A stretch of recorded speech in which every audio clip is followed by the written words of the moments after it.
The morning sun cast long shadows across Fort Braxton's legendary sniper range as Eliza Monroe stepped out of her rental car, her hands trembling slightly as she gripped her father's worn leather rifle case.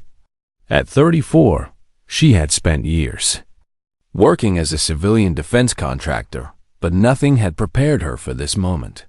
The military's most exclusive advanced marksmanship program loomed before her, a course typically reserved only for elite special operations personnel. Her petite 5 feet 4 inches frame, neatly braided auburn hair, wire-rimmed glasses, and soft-spoken demeanor made her an instant target for ridicule the moment she appeared at the armory. A group of battle-hardened Special Forces soldiers exchanged knowing glances and snickered when she requested her assigned Barrett M8 2 A1 sniper rifle. "Ma'am, you sure you're in the right place?" Corporal Cain Martinez laughed, his voice carrying across the equipment room. "Yoga classes are in Building C. The targets here are meditation cushions." His squad erupted in laughter, their voices echoing off the concrete walls. "Maybe she's lost," another soldier added, not bothering to lower his voice. "This ain't no weekend warrior camp, lady." Eliza felt her cheeks burn, but she didn't react to their taunts. Instead, she quietly signed out her equipment, methodically, adjusted her rifle's bipod, checked her scope mounting, and began noting wind direction and atmospheric pressure readings like a ritual she performed thousands of times before. What they didn't know was that she'd learned these habits from her late father, Master Sergeant David Monroe, a legendary Army sniper who held records that still stood 20 years after his death in Afghanistan. Even Gunnery Sergeant Reynolds, the gruff head instructor with 30 years of combat experience, seemed visibly reluctant when reviewing her volunteer application paperwork. "Listen, lady," he muttered under his breath, loud enough for nearby soldiers to hear. "Shooting paper. Targets at the local gun club is one thing. Staying mentally composed when everyone around you expects you to wash out, that's a completely different battlefield." The warning hung in the air like smoke from a fired round. Eliza nodded respectfully, her grip tightening on her father's rifle case. She had expected resistance, but the cold hostility in their eyes was more intense than she'd imagined. As she walked toward the barracks, she could hear the whispers following her like a shadow. "She only got accepted because she's the daughter of some dead war hero." One voice drifted across the courtyard. "Probably never fired a real rifle before. Volunteering for this program. Just another diversity quota they had to fill." Another responded with barely concealed disgust. That evening, alone in her sterile quarters, Eliza sat on her narrow bunk and pulled out a faded photograph of her father in full combat gear, taken during his final deployment. Her hands no longer trembled as she traced the edges of the photo. Tomorrow, the real test would begin, and she knew that proving herself would require more than just marksmanship skills. She would need to survive a war of attrition against men who had already decided she didn't belong. The sound of distant laughter from the other barracks reminded her that she was completely alone in this fight. But as she stared at her father's confident smile in the photograph, she whispered the words he taught her years ago. "The rifle is merely a tool, sweetheart. Your disciplined mind is the actual weapon." Throughout her first grueling week of training, Eliza quickly discovered that the obstacles extended far beyond the challenging curriculum. She wasn't issued standard equipment like the other candidates. Instead, she was handed a beat-up, outdated rifle that belonged in a military museum, complete with a scratched scope and a trigger that pulled inconsistently. Equipment malfunction, the quartermaster said with barely concealed amusement when she politely inquired about the rifle's condition. "It's all we got available for civilians. You'll have to make do." Eliza remained patient and professional, but the message was clear. They were setting her up for failure from day one. While other trainees received pristine equipment and detailed briefings, she was left to figure out her rifle's quirks through trial and error. Day after day, She spent her evenings in the empty barracks, practicing controlled breathing techniques and maintaining detailed logs of wind patterns, temperature fluctuations, and precise distance measurements from every conceivable shooting position on the range. Major Harrison Morgan watched everything through his binoculars from the observation post. Something about her unshakable composure under relentless pressure made him hesitate before writing her dismissal papers. In 30 years of military service, he'd never seen someone maintain such professional dignity while being systematically undermined. As the weeks progressed, Corporal Kane's mockery became increasingly public and cruel. "Ladies and gentlemen, I present Eliza the Easy Miss." "Hey?" announced during mess hall one evening, his voice carrying across the dining room. "Place your bets on how spectacularly she'd choke when it counts." The dining hall erupted in laughter and jeers. Several soldiers actually started taking bets, writing numbers on napkins and passing them around like it was some kind of sporting event. Eliza continued eating her dinner in silence, her face betraying no emotion, but inside she felt the familiar sting of isolation that had followed her throughout her life. The social isolation became suffocating. During mealtimes, conversations would stop when she approached tables. Equipment assignments were always delayed when it was her turn. Her shooting lane was frequently the one with malfunctioning equipment or unclear target visibility. The pattern was too consistent to be coincidental. "Maybe you should try something more suited to your delicate nature," Kane suggested during a particularly brutal day of field exercises, his voice dripping with false concern. "I hear the base library needs someone to organize romance novels." His loyal followers would laugh on command, creating an echo chamber of humiliation that followed Eliza wherever she went. But she maintained her rigorous personal routine. Every morning at precisely 5 a.m., she ran the base perimeter alone, regardless of weather conditions. Every evening, she practiced breathing exercises and mental visualization in the empty equipment storage room. The breaking point came during week 3, when she overheard 2 instructors discussing her performance in voices just loud enough for her to hear. "She's been consistent. I'll give her that," one said. "But consistency isn't enough when you're firing museum pieces. The real test is coming, and that rifle's going to fail her when it matters most."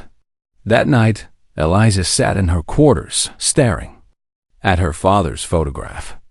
The whispers had grown louder, the sabotage more obvious, and the isolation more complete. But something had shifted in her resolve. They wanted her to break, to give them a reason to dismiss her. Instead, she was going to give them something they'd never forget. The breaking point arrived during a routine qualification exercise in week 3. Eliza had spent the morning meticulously calculating wind patterns and atmospheric conditions, her shots grouping tighter than they had all week, despite her rifle's mechanical issues. She felt confident as she lined up her final shot of the day, a 600-yard target. That required precise adjustments for the swirling crosswinds. Her calculations were perfect. The wind readings, distance measurements, and trigger control were absolutely flawless. She watched through her scope as the bullet traced its arc toward the target, following the exact trajectory she had predicted. But when the electronic scoring system registered the shot, it showed a complete miss, not even close to the target. Well. Corporal Kane announced loudly enough for the entire range to hear, seizing the opportunity like a predator. Sensing weakness. "Looks like our little princess has been fudging those fancy wind charts of hers. All that scribbling in your notebook just for show, huh?" Several other trainees nodded in agreement, their respect for her already minimal now, evaporating completely. Eliza stared at the electronic display in disbelief. She knew her shot had been perfect. She could feel it in her bones the way her father had taught her. But the system showed an impossible miss, and in a military environment, the electronic scoring was considered infallible. "System malfunction," she said quietly, her voice steady despite the chaos erupting around her. Kane's laugh was sharp and cruel. "Right. System malfunction. How convenient. I suppose all those perfect practice scores you've been claiming were system malfunctions too." Within minutes, Eliza was ordered to report to the command office for performance reevaluation and possible program termination. All her personal equipment, training materials, and her father's precious notebook were confiscated pending investigation. The notebook, filled with 20 years of wind reading techniques and marksmanship wisdom, was the only connection she had left to her father's legacy. As she walked across the base toward the command building, whispers followed her like a gale. Toxic cloud. The story spread through the facilities. 200 active personnel with ruthless efficiency. The civilian contractor had been caught falsifying her scores. Probably couldn't even hit a barn door. Was using her dead father's reputation to get special treatment. Trying to eliminate your competition through false accusations, Sergeant Reynolds said when she was brought before him, his voice thick with disgust. "That's lower than I expected, even from you." The accusation hit her like a physical blow. Not only had she been falsely accused of cheating, but now they believed she had made up the system malfunction story to cover her own incompetence. The injustice was suffocating, but Eliza maintained her composure even as her world crumbled around her. That night, she sat alone in her quarters, gripping the only thing they'd allowed her to keep, her father's photograph.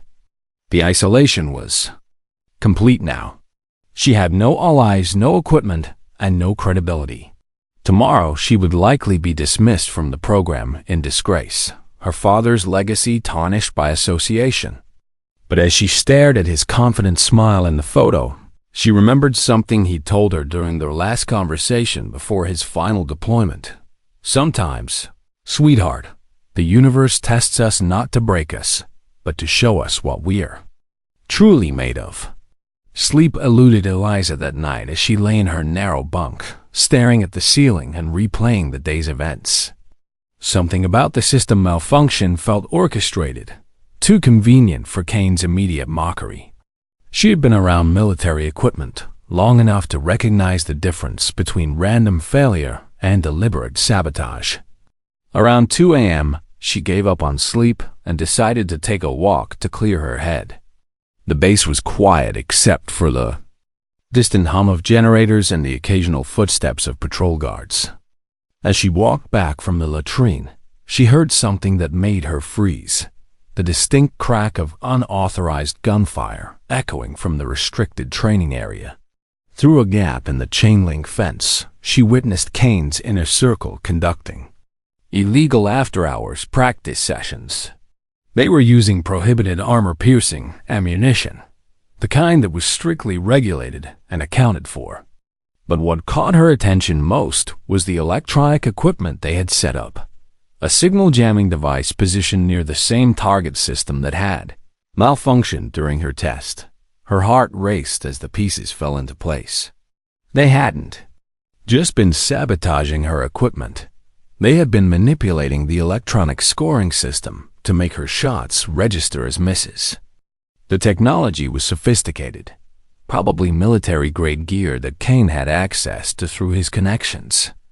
Eliza immediately reported the violation to the duty officer, providing detailed information about the location, time, and nature of the unauthorized training.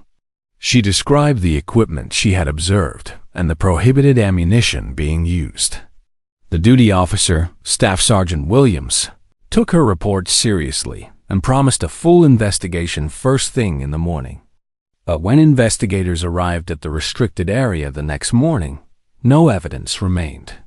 The area had been thoroughly cleaned, and Kane's crew provided each other with airtight alibis. Worse, they had anticipated her report and crafted a counter-narrative that painted her as desperate and delusional. She's obviously trying to deflect from her own performance failures, Kane told the investigating officer with practiced sincerity. False accusations are a common defense mechanism when people can't handle the pressure of elite military training. The investigators, already skeptical of the civilian contractor who had supposedly been caught cheating, found Kane's explanation more credible than Eliza's claims of sophisticated electronic sabotage. Her report was dismissed as fabrication, and the accusation of lying destroyed what little credibility she had remaining among the training staff. Major Morgan, however, had been conducting his own quiet investigation. Late that night, he approached Eliza's quarters and knocked softly on her door. When she answered, he handed her a small device, a digital recorder.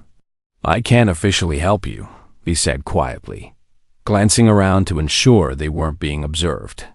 "But I've been watching everything through my binoculars. You're not crazy, and you're not lying. Document everything. Every conversation, every incident, every detail. When the time comes, you'll need evidence." It was the first sign of support she had received since arriving at Fort Braxton. As Major Morgan disappeared into the darkness, Eliza felt something she hadn't experienced in weeks: hope. She wasn't completely alone in this fight, and now she had a way to gather the evidence she needed to expose the truth. But with only days left before the final elimination challenge, time was running out. With Major Morgan's recorder hidden in her pocket, Eliza began systematically documenting every instance of harassment, sabotage, and discrimination. She recorded Tane's public mockery during meals, captured conversations about her inevitable failure, and documented the pattern of equipment malfunctions that seemed to follow her exclusively. The evidence was more damning than she had expected. Over the course of just 3 days, she recorded dozens of incidents that painted a clear picture of coordinated harassment. Kane's voice was particularly clear on several recordings, openly discussing strategies to break the civilian and send her back where she belongs.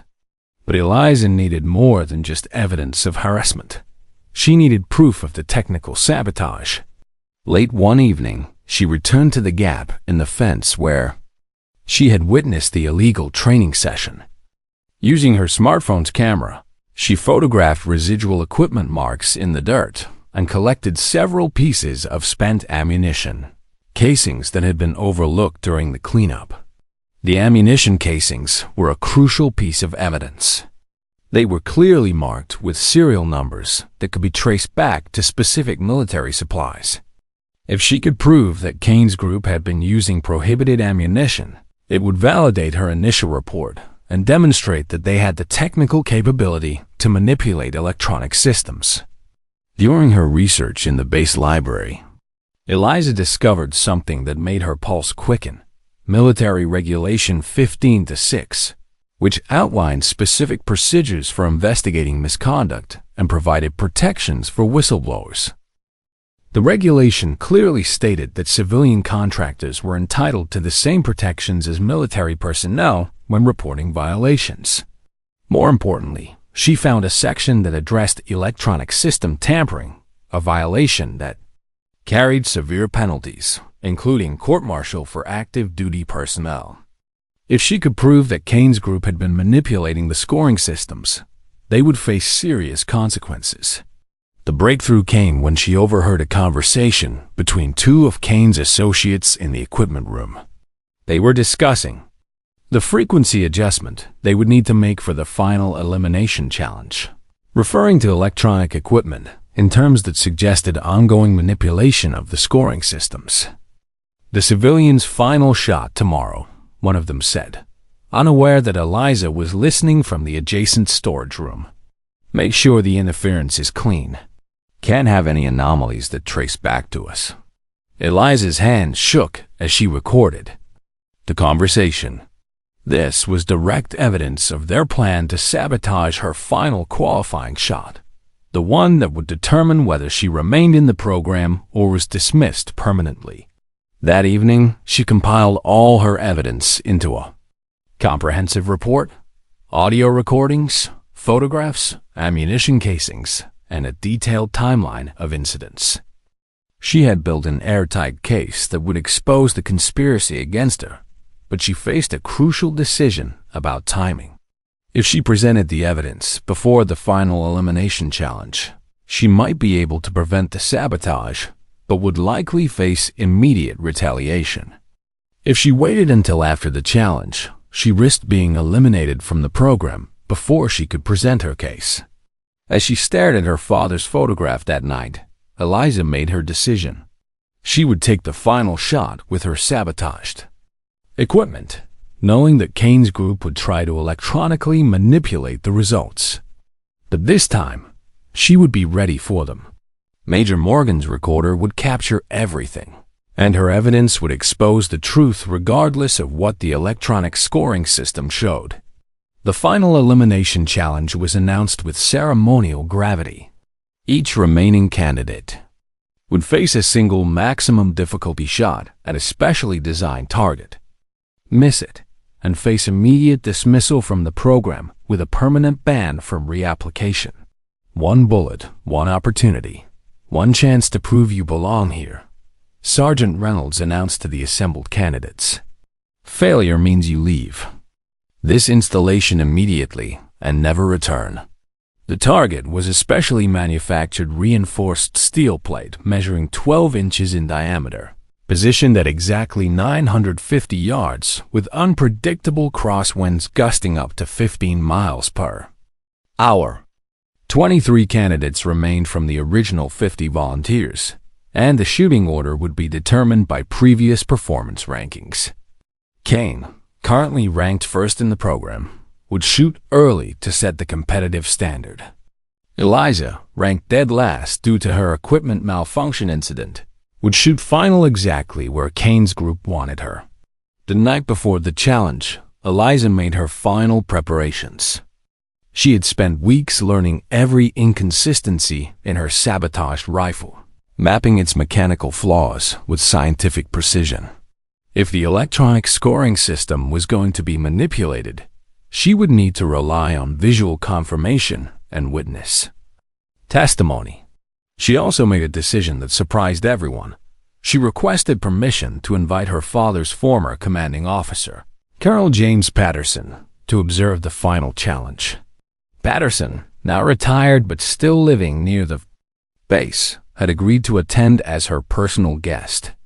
The morning of the elimination challenge dawned gray and windy. As the candidates gathered at the firing line, Eliza noticed increased activity around the electronic equipment area. Kane's associates were making routine maintenance checks on the scoring systems, their movements coordinated with military precision. Major Morgan positioned himself at the observation post with high-powered binoculars, while Colonel Patterson took his place in the designated viewing area. The stage was set for either vindication or devastating failure. Kane approached the firing line with theatrical confidence, his custom-modified rifle gleaming in the morning light. He took his position, made subtle adjustments, and fired within 30 seconds. His bullet struck the outer ring of the target's bullseye, not perfect, but impressively accurate given the challenging conditions. The assembled crowd of instructors, candidates, and base personnel erupted in enthusiastic applause. "That's how it's done," Kane announced, raising his arms in premature victory. "Good luck following that performance, Princess." One by one, the other marksmen took their shots. Some hit the target's outer edges, several missed completely, and a few came close to Kane's result, but none exceeded it. The pressure mounted with each failed attempt, and by the time 22 candidates had shot, Kane remained in the lead. Finally, Eliza's name was called. As she approached the firing line carrying her battered rifle, she could feel the weight of every eye on the range. This was the moment that would define not just her military career, but her father's legacy. She had one shot to prove herself, and she knew that Kane's group would do everything in their power to ensure that shot registered as a failure. But she also knew something they didn't. She was prepared for their sabotage. As she took her position, Eliza felt a calm settle over her that she hadn't experienced since her father's death. Win or lose, she would face this challenge with the dignity and precision he had taught her. The crowd began murmuring with amusement as Eliza declined the computerized wind-reading equipment and advanced ballistic calculators that other candidates had used. Instead, she pulled out a small piece of thread and held it up to gauge wind direction manually, exactly as her father had taught her during childhood hunting trips. Is she seriously using string to measure wind speed? Someone whispered, loud enough for everyone to hear. This is painful to watch, another voice added. Someone should put her out of her misery. Eliza took precisely 90 seconds to adjust her shooting position, rifle cant, and scope settings. To the impatient observers, this seemed like an eternity of hesitation. But Major Morgan, watching through his military-grade binoculars, recognized the methodical precision of her movements. Kane crossed his arms confidently, his earlier nervousness replaced by smug satisfaction. This is honestly embarrassing. She's obviously choking under pressure.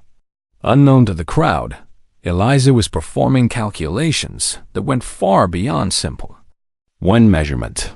She was accounting for her rifle's known mechanical inconsistencies, the slight deviation in her scope that she had mapped over weeks of practice, and the electronic interference that she knew would try to manipulate her shots. Registration. Most importantly, she had positioned herself at an exact angle where Colonel Patterson, Major Morgan, and several other witnesses would have clear visual confirmation of her bullet's impact, regardless of what the electronic scoring system displayed. Eliza controlled her breathing, using the 4-count method her father had drilled into her. Inhale for 4 seconds. Hold for 4 seconds. Exhale for 4 seconds. Hold empty for 4 seconds. She felt the wind patterns against her face, calculated the precise trajectory accounting for bullet drop, atmospheric pressure, and temperature. In her mind, she heard her father's voice from 20 years ago. The rifle is merely a tool, sweetheart. Your disciplined mind is the actual weapon. Trust your preparation. She placed her finger on the trigger and applied steady, consistent pressure. The rifle fired with a thunderous crack that echoed across the entire base. For what seemed like an eternity, nothing happened. The electronic scoring system remained blank, neither registering a hit nor a miss. The crowd held its breath, waiting for the official results. Then, from 950 yards away, came a sharp metallic ping followed by an impossible sound, the distinctive noise of metal tearing apart. The reinforced steel target had split vertically down its exact center, creating 2 perfectly equal halves that swung independently on their mounting brackets. The entire shooting range fell into complete, stunned silence. Colonel Patterson slowly stood from his seat, his weathered face showing genuine amazement. In 43 years of military service, he said quietly, I have never witnessed marksmanship of this caliber.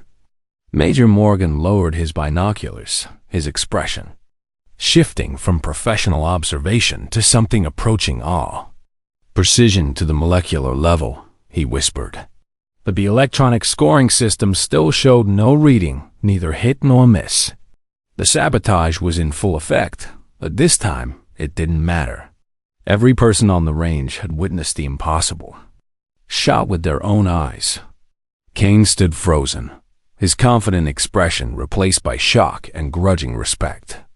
The carefully orchestrated plan to eliminate Eliza through electronic manipulation had become irrelevant in the face of a shot that transcended any scoring system. As the crowd began to realize what they had witnessed, a murmur of amazement rippled through the assembled personnel. Eliza had done more than qualify for the program. She had achieved something that would be talked about for decades. The revelation came swiftly once the impossible shot had been witnessed by everyone on the range. Colonel Patterson approached Eliza directly, his voice carrying the authority of 4 decades in military service. Where did you learn that advanced wind compensation technique? He asked, though his expression suggested he already suspected the answer. Eliza allowed herself the smallest smile.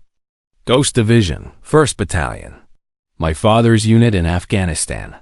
One of the older instructors suddenly straightened with recognition. WAI to Monroe. Master Sergeant David Monroe was your father? Yes, sir. Jesus Christ, the instructor whispered, his voice filled with reverence. David Monroe didn't just teach marksmanship, he revolutionized it. We still study his techniques in advanced courses. The revelation spread through the crowd like electricity. This wasn't just a civilian contractor who had gotten lucky. This was the daughter of a legendary sniper, carrying on a legacy that had shaped military marksmanship for decades. But Eliza wasn't finished. She reached into her pocket and pulled out Major Morgan's recorder, along with a thick folder of evidence she had compiled over the past weeks. Before we proceed, she said, her voice carrying clearly across the range, I believe there are some irregularities in the electronic scoring system that need to be addressed. Kane's face went pale as Eliza handed the evidence to Major Morgan. The audio recordings, photographs, and ammunition casings painted a clear picture of systematic sabotage and harassment. But most damaging was the recorded conversation from the previous evening, where Kane's associates had discussed their plan to manipulate her final shot. This is direct evidence of electronic system tampering, Major Morgan announced, his voice hard with barely controlled anger. Not only is this a violation of military regulations, but it represents a deliberate attempt to undermine the integrity of this program. Within hours, a formal investigation was launched. Kane and his associates were immediately suspended from the program pending court-martial proceedings. The electronic scoring system was thoroughly examined, revealing sophisticated jamming equipment that had been used to manipulate results throughout the training period. The investigation also revealed that Eliza's original equipment malfunction had been deliberately caused by the same sabotage techniques. Her shot had been perfect that day. The electronic system had been manipulated to register it as a miss. That afternoon, Major Morgan made the official announcement. Eliza Monroe is hereby accepted into the Strategic Precision Division with full honors. She is the first civilian contractor to achieve this distinction in our program's 40-year history. The applause started slowly, with one person clapping, then another. Soon, the entire range resonated with the sound of earned respect. The same soldiers who had mocked her arrival now stood in admiration of her achievement. Kane, facing the end of his military career, approached Eliza before being escorted off the base. Ma'am, he said, removing his cap, I owe you a sincere apology. I completely misjudged your character and abilities. I've never seen anyone maintain that level of composure under sustained pressure. And that final shot, it was absolutely incredible. Eliza looked him in the eyes, her expression neither triumphant nor vindictive. Maintaining composure was the only skill I could develop when everyone around me wanted to see me fail. But I want you to know something important. Your doubts made me stronger. Within days, military publications nationwide picked up her story. The article titled, "The Shot That Split the Silence," went viral across social media platforms, inspiring thousands of women considering military careers. The photograph of the split target became iconic, shared millions of times with captions about perseverance and exceeding expectations. The Pentagon contacted Eliza with an unprecedented offer. Would she consider developing and leading a specialized training program called Precision Under Extreme Pressure, designed specifically for elite military marksmen? She accepted immediately.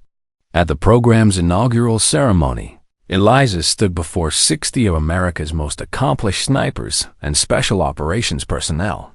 The audience included Medal of Honor recipients and legendary figures from every branch of military service. I'm Eliza Monroe, she began, her voice steady and confident. 6 months ago, I was told I belonged in a yoga class instead of on a military shooting range. Respectful laughter rippled through the assembly. But here's what I discovered during my training.